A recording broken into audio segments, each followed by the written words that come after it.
어제 더불어민주당 민주연구원이 윤석열 정부의 경제정책을 평가한다며 We Crashed, 우리 경제 민생을 폭망했다를 시리즈로 발간한다고 밝혔습니다.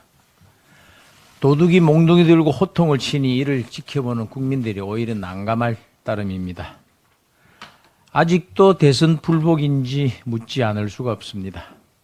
우리 경제와 민생을 폭망시킨 주체가 누구입니까?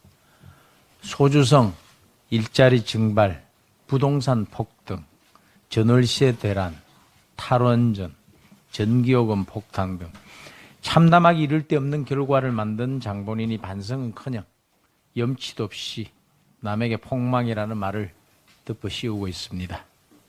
선거 때마다 포퓰리즘 정치를 하며 매표복지로 나라 국간 거들내며 5년 만에 나라 위치 400조 원이나 폭증해 국가 채무가 1000조 원을 넘긴 것을 모르는 것입니까?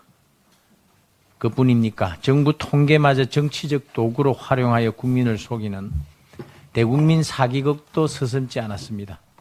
노조 눈치 살피느라 경제의 체질을 개선하는 일에는 손도 대지 않았습니다. 이쯤 되면 자기 고백부터 해야 되는 것 아니겠습니까? 자기 반성부터 하는 것이 국민에 대한 최소한의 예의일 것입니다.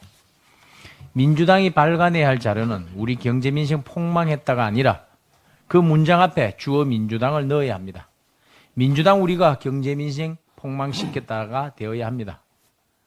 그리고 폭망한 경제 회상을 위해서 윤석열 정부가 일할 기회를 차단하고 입법 폭주와 발목 잡기로 1년 반을 허비했다라고 밝혀야 합니다. 우리 경제가 처한 대내외 현실은 위기고 도전입니다. 폭망운운하며 정쟁을 벌이고 있을 만큼 한가지가 않습니다.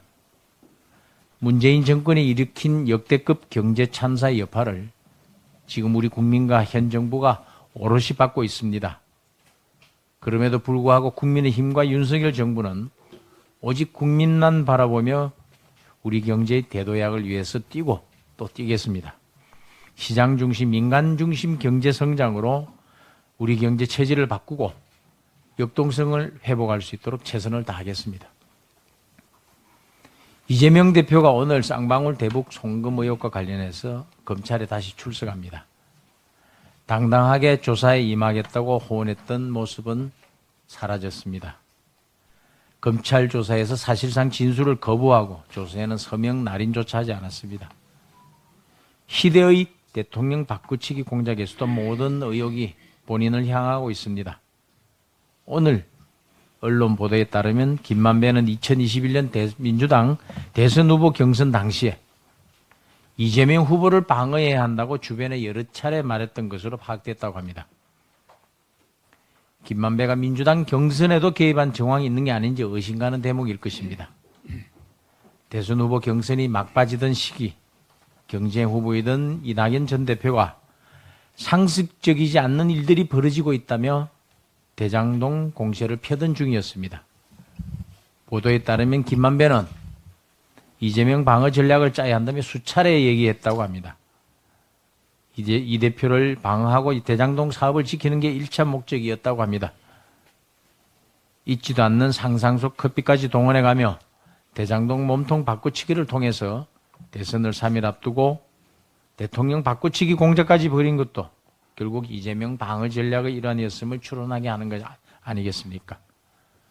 허위 인터뷰를 다른 언론보다도 앞서 SNS에 게재하고 친민주당 언론들이 앞다퉈 보도하고 민주당 의원들이 집중 포화하는 생산 유포 확산의 삼각공조가 물 흐르듯이 톱니바퀴 맞물리듯이 한 채의 오차 없이 진행됐던 것입니다. 희대의 선거 공작의 최종 종착지 이재명 대표가 답해야 할 때입니다. 대선 패자가 아니라 피의자로 출석해서 조사받는 것입니다.